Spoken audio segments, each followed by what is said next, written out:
बिस्मिल्लाहिर्रहमानिर्रहीम।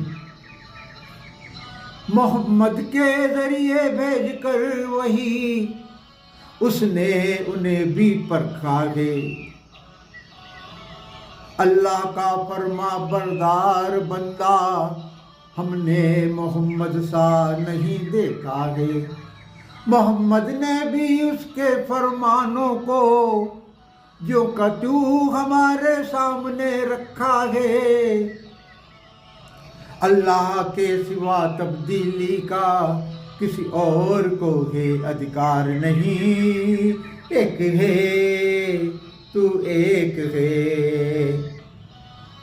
ए अल्लाह, ए मालिक, ए ईश्वर,